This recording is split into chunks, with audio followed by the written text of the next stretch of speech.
अऊज़ु बिल्लाहि मिनश शैतानिर रजीम बिस्मिल्लाहिर रहमानिर रहीम अल्लाहुम्मा अरिनल हक़्क़ हक़्क़न वरज़ुक़ना इत्तिबाअ व अरिनल बातिला बातिलन वरज़ुक़ना इज्तिनाबा।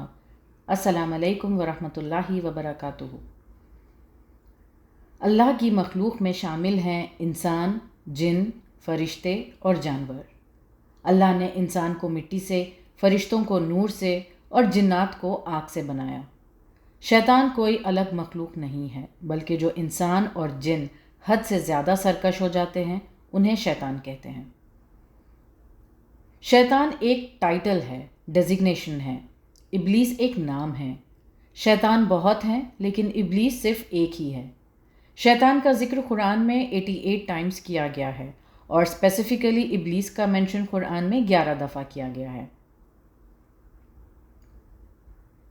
इब्लीस एक जिन है। उसकी तख्लीक इंसान की तख्लीक से पहले हुई।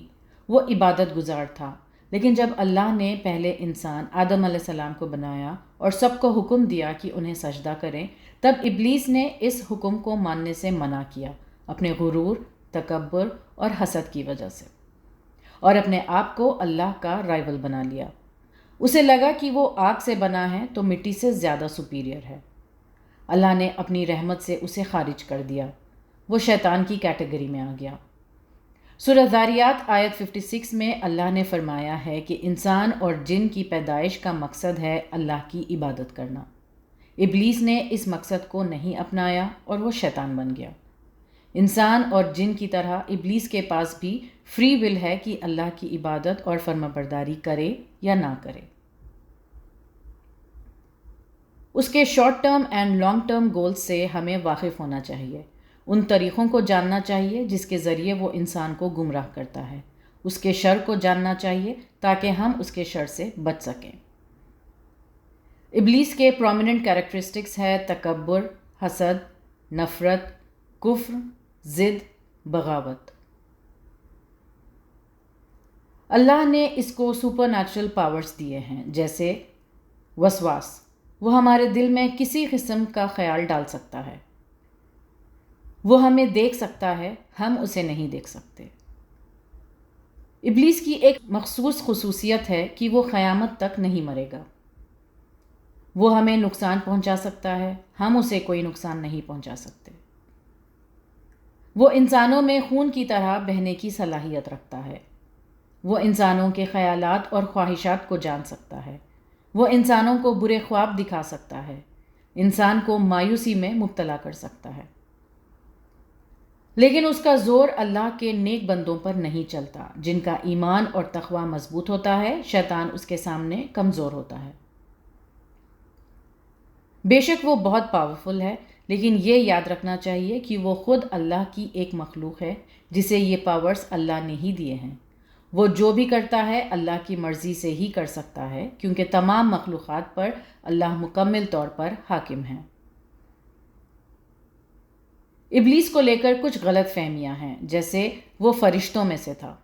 वो फ़रिश्ता नहीं था, वो फ़रिश्तों के साथ जन्नत में रहता था। उसकी तख्लीक आग से हुई है, नूर से नहीं। वो जन्नत का दारोगा था। वो पहले आसमान के मामलात कंट्रोल करता था। जन्नत से निकाले जाने से पहले उसका नाम अज़ाज़िल था। ये सब गलत है। इब्लीस का अल्टीमेट गोल है इंसानों को जहन्नम की तरफ ले जाना और उन्हें जन्नत में जाने से रोकना।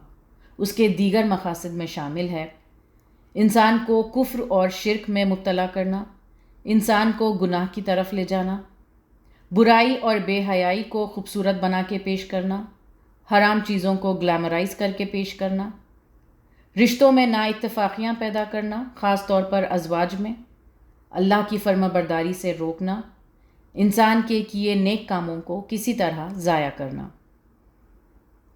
क़यामत के दिन इब्लीस इंसानों से कहेगा कि अल्लाह का वादा बेशक सच्चा था, मैंने तुम्हें धोखा दिया था, मैंने तुम्हें गुनाह पर मजबूर नहीं किया था, मैंने सिर्फ गुनाह की दावत दी थी जो तुमने कबूल की। उसके भी कुछ लिमिटेशंस हैं, जैसे उसे गायब का इल्म नहीं, वो रसूलुल्लाह सल्लल्लाहु अलैहि वसल्लम बनकर किसी के ख्वाब में नहीं आ सकता। इंतहाई सरकश शयातीन रमज़ान में क़ैद हो जाते हैं। جو ہدایت ہمیں اللہ نے شیطان کے متعلق دی ہے وہ یہ ہے کہ شیطان کو اپنا دشمن سمجھو۔ شیطان کو قرآن میں انسان کا کھلا دشمن بتایا گیا ہے اور کہا گیا کہ اس کے قدموں کی پیروی نہ کرو۔ مزید بتایا کہ وہ تمہیں بے حیائی کی طرف لے جاتا ہے۔ اللہ نے یہ بھی فرما دیا کہ اللہ کی نافرمانی میں شیطان کی اطاعت ہے۔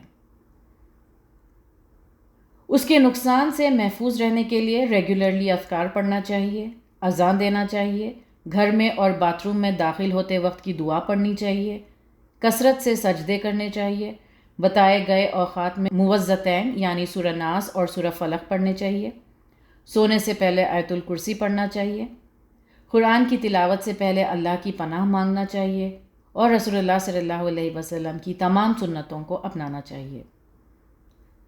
شیطان کے وار سے کوئی نہیں بچ سکتا۔ مومن اپنے پاس ہے ہتھیاروں سے شیطان سے لڑتے ہیں، اللہ کی مدد طلب کرتے ہیں۔ وآخر دعوانا ان الحمد للہ رب العالمین۔ السلام علیکم ورحمۃ اللہ وبرکاتہ۔